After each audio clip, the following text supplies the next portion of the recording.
Hi everyone, welcome to my channel. இன்றைக்கி இந்த வீடியோவில் என்ன பார்க்க போகிறேன்னா, பஞ்சபூதங்களில் ஒன்றான வாயு, அதாவது காற்றுக்கான ஸ்தலம் ஸ்ரீ காளகஸ்தி திருக்கோயில். அந்த கோயிலை பற்றி தான் இன்றைக்கி நாம் பார்க்க போகிறோம். திருப்பதி பஸ் ஸ்டாண்ட்லேருந்து நீங்கள் காளகஸ்தி பஸ்ஸில் ஏறினீங்கன்னா கரெக்டாக 1 ஹவரில் போய் ரீச் ஆகிடலாம். சென்னையிலேருந்து காளகஸ்தி போகிறதுக்கு 3 மணி நேரம் ஆகும். திருப்பதியில் பஸ் ஏறியாச்சு, இந்த பஸ்ஸும் கிளம்பியாச்சு.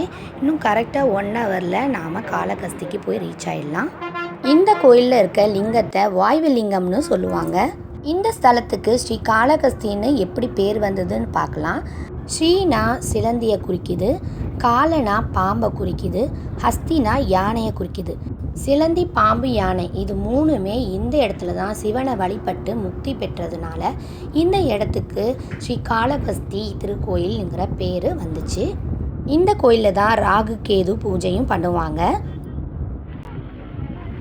பஸ்ஸில் வரும்போதே இந்த கோயிலை நீங்கள் பார்த்துட்டே வரலாம்.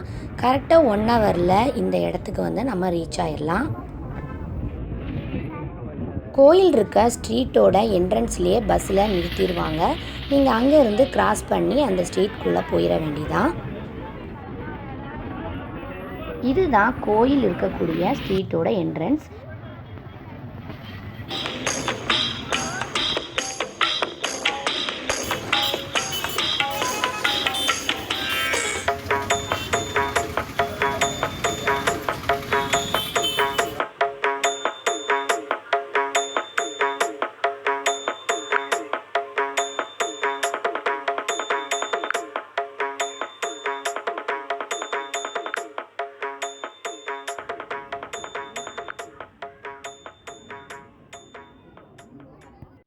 உள்ளே போன உடனேயே லெஃப்ட் சைடில் ஒரு விநாயகர் கோயில் இருக்கும்.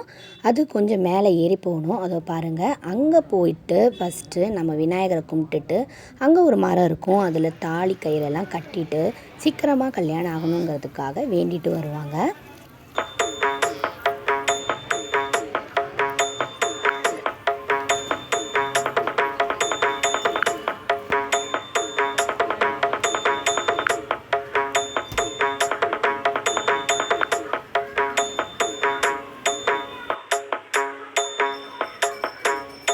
விநாயகரை கும்பிட்டுட்டு அப்படியே நேராக வந்தீங்கன்னா இந்த கோபுரம் வழியாக நீங்கள் சிவனை போய் பார்க்கலாம். இந்த கோபுரத்துக்கு ரைட் சைடில் உங்களோட செப்பல், ஃபோன், பேக் எல்லாத்தையுமே டோக்கன் போட்டு ரொம்பவே சேஃபாக வச்சுட்டு கோயிலுக்கு நீங்கள் போகலாம். கோயிலுக்கு ஆப்போசிட்டில் கோஷாலயம் இருக்குது. கோயிலுக்குள்ளே போன உடனேயே லெஃப்ட் சைடில் பாதாள விநாயகர்னு இருக்காங்க. அந்த விநாயகர் தரையிலிருந்து 30 அடி கீழே ஆழத்தில் இருக்கும். அது 10 பேராக தான் போய் பார்க்கலாம். இந்த கோயில் பக்கத்துலேயே கண்ணப்பர் கோயிலும் இருக்குது. இங்கே இருக்கிற லிங்கம் பொதுவாக நம்ம பார்க்குற லிங்கம் மாதிரி இல்லாமல் ரொம்பவே வித்தியாசமாக இருக்கும். ராகு கேது பூஜை செய்கிறதுக்கு நீங்கள் டிக்கெட் எல்லாம் நீங்கள் அங்கேயே ராகு கேது டிக்கெட் கவுண்டரில் காலையில் 7 மணிலேருந்து நைட்டு 8 மணி வரைக்கும் இந்த டிக்கெட்டை நீங்கள் வாங்கலாம். நீங்கள் டிக்கெட் வாங்கும் போதே ராகுகேது பூஜைக்கான நேரத்தையும் சொல்லிடுவாங்க. அதுக்குன்னு மண்டபம் உங்களுக்கு இருக்குது. அது பக்கத்துலேயே நீங்கள் போய் இருந்துட்டிங்கன்னா அந்த டைமில் கூப்பிடுவாங்க. உங்களோட பூஜையை நீங்கள் சிறப்பாக முடிச்சுட்டு நீங்கள் வெளியே வந்துட்டு சாமியை கும்பிட்டுட்டு நீங்கள் வீட்டுக்கு கிளம்பிடலாம். இந்த வீடியோ உங்களுக்கு ரொம்பவே பிடிச்சிருக்குன்னு நினைக்கிறேன். தேங்க்யூ.